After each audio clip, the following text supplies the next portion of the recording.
काल राजस्थान येथे रामपुरा येथील शाळेची पाहणी करण्यासाठी गेलेले CJPचे आशुतोष रांका यांच्यावर तेथील गुंडांनी हल्ला केला आणि त्यांना तेथून परतावून लावण्यात आले।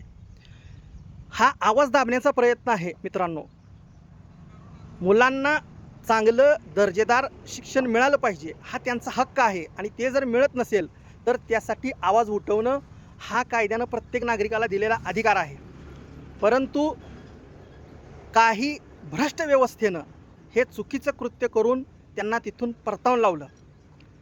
पत्रकारांनी राजस्थानचे शिक्षण मंत्री मदन दिलावर यांना प्रश्न विचारला की शाळेची काय परिस्थिती आहे आणि हे झालेलं कृत्य काय, या संबंधित आपली प्रतिक्रिया काय।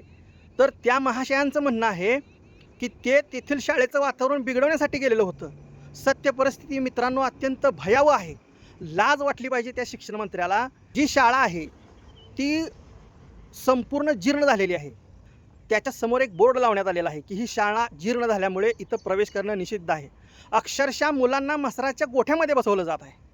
पत्रकार बांधव प्रश्न विचारण्यासाठी गेले असता तेथील शिक्षकांनी त्यांना हात जोडून विनंती केली की चित्रीकरण करण्यासाठी इथं अलाउड नाही। हे लाईव्ह कॅमेऱ्यात दृश्य कैद होत आहेत। मित्रांनो इतकी भयावह परिस्थिती असताना ह्या गोष्टी लोकांसमोर येणं गरजेचं असताना ह्या गोष्टी दाबल्या जात आहेत। हा आवाज कुठंतरी दाबण्याचा प्रयत्न आहे। काही जणांना वाटतं की ज्या सुविधा केल्या नाहीत ते बोलणं म्हणजे सरकारच्या विरोधात बोलणं आहे। सरकार जर नागरिकांना योग्य सुविधा पुरवत नसेल तर त्यांच्या विरोधात बोलणं हा आमचा अधिकार आहे। ज्यांना लईच वाईट वाटतंय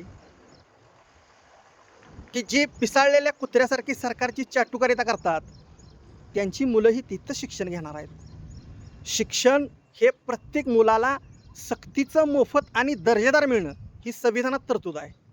परंतु आज सत्तेची मस्ती इतकी आहे की जी माणसं या विरोधात आवाज उठवत आहेत त्यांचा आवाज दाबण्याचा प्रयत्न आहे। म्हणूनच तुम्हाला शाळेची पाहणी करणं, त्यात दुरुस्ती झाली पाहिजे ही मागणी करणं याचं इतकंच वाईट वाटत असेल तर द्या ना मुलांना चांगले शिक्षण, करा ना भौतिक सुविधा। धन्यवाद।